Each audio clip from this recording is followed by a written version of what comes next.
Hi, my name is Miss Lynn Hewitt. I'm going to show you the positions of a patient as they come into the exam room. I have a patient with me, so I'm going to introduce myself. First of all, before I introduce myself to the patient, I want to let you know that I already did the aseptic hand washing, put on my surgical gloves. You should always wear your surgical gloves with examining a patient. Okay, let's get started.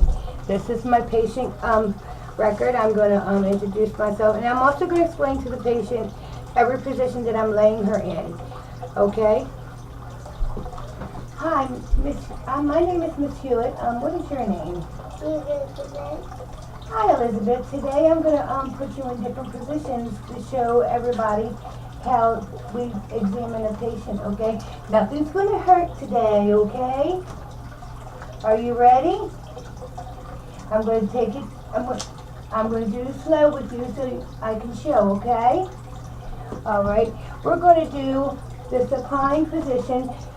I'm going to start out with the supine position, which is a position with its flat on the back, with the hands done by your side. So I'm going to help Elizabeth lay down now as a patient. Okay, Lizzie, if you lay down, hands down by your side, this is what you call the supine position, as she's sitting there. Now on to the next position is going to be a dorsal recumbent, which is she's flat on her back, as you see. Can you bend your knees, sweetie, like this? This is the dorsal recumbent position, just like this. She's flat on her back with her knees up. Now, we also have a joint, leave your knees down, baby, that we also keep with the patient so that they feel much more, put your knees up, baby, much more comfortable so they don't feel embarrassed or upset, okay? I'm also going to move Elizabeth, keep your legs up. I'm also going to move Elizabeth into lithomy, which is also for a female. Is a female position. So let's have Lizzie scoot down just a little bit. Put her feet up. This is what you call a lithomy position, where you see that Elizabeth is laying flat on her back with her hands to your side and her knees up. Now, I have no stirrups. I'm just make do what I can.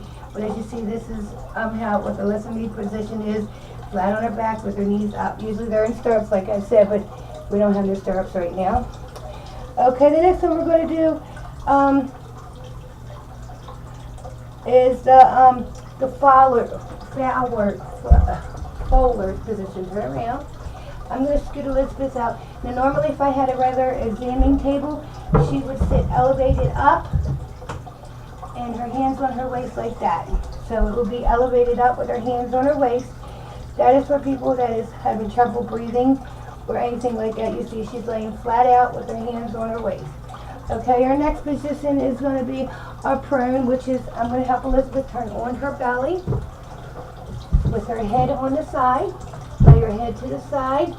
Okay, this is what you call a regular prone position. As you see, Elizabeth's laying straight out, hands down by her side, and her head turned on the side. Now, as Elizabeth lays there for a minute, I'm going to also put her on the Sims, which is on your left side. So I'm going to help Elizabeth by helping her turn on her side. And she's going to slightly bend her left leg a little bit. This is called what you call a Sims position. This is normally how a person would sleep in a Sims position, but this is a good position here. This is called the Sims position, where you see Lizzie's leg is a little bit to the side there. Now we're going to do the knee chest. This is where Elizabeth, I'm going to help get on her knees. With her head down on the pillow. And your little buttocks up in the air. This is what you call a knee chest position. This is good for, now honey, lay your head up. This is good for women who has trouble having babies. Can't push them out the regular way. As you see, Lizzie is in the knee chest position. Okay, there's one more position I want to show you. It's called protologic. Okay, I got to help Elizabeth down off the examining table. I'm going to have her stand in front of the examining table. Now, normally, the examining table wouldn't be a regular table, but I'm making do with what I got. So, I'm going to have Lizzie lay her head down with her hands out on her side, with her head down. As you see, she's bent over. Now, normally an examining table would be a little bit shorter, and it would go down. So this is what you call a protologic, right, am I right? Yep, a protologic position. Okay, Lizzie, I want to thank you for doing all the positions and being my patient. Thank you very much. So that's the positions that I showed you that a patient can lay. Every one of them it helps. Every position that there is helps with some source. There's one that can help with breathing. There's others that can help with people that have trouble sitting up. There's ones that, it's a lot easier, every position. But as you go to the get your examination, you'll find out which is easier for you. So that's the positions that I wanted to show you. Thank you.